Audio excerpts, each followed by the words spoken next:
The following is a preview of episode 23, Tanged-Point and Flat Blade Cultures. To listen to the full episode, become a supporter of the podcast by visiting patreon.com/ourprehistory or clicking the link in the description of this episode.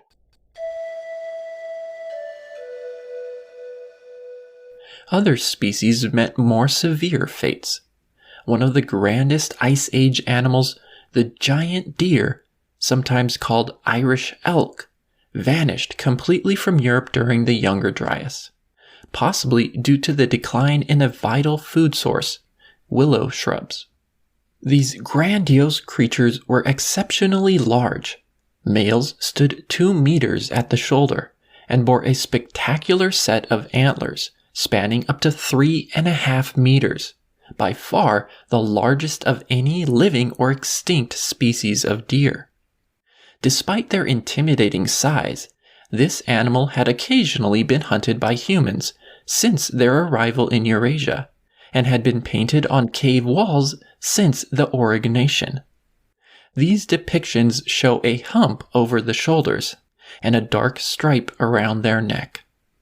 A small number of giant deer would survive for about 4,000 more years in western Siberia, but never recolonized Europe.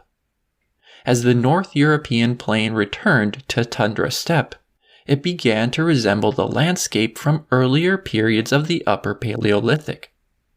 Horse and especially reindeer thrived in this cold world, migrating southward from Scandinavia, Britain, and northern Russia.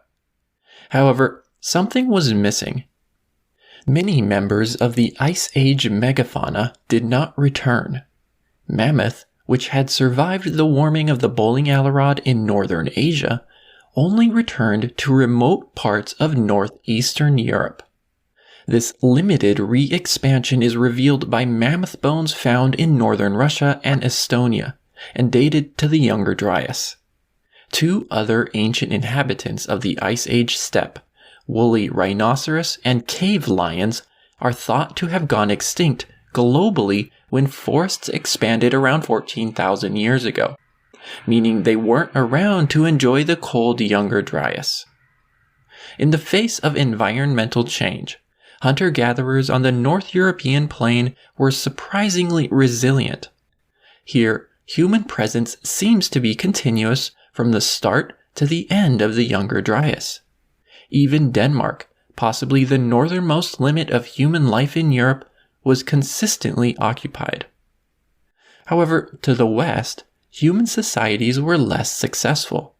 Environmental change was most severe close to the Atlantic Ocean.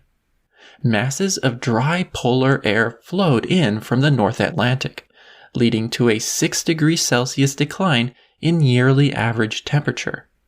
Sea ice formed off the coast of Ireland.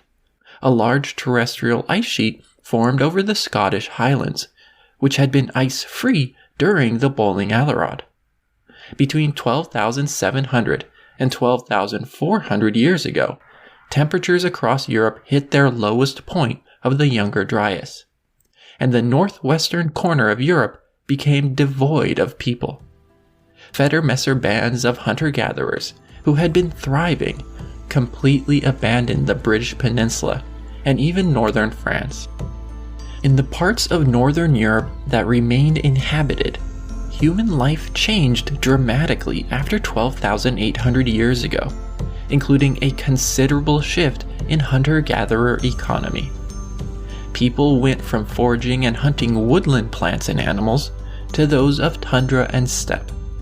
These surroundings were more similar to those seen by Magdalenians than those seen by the Federmesser.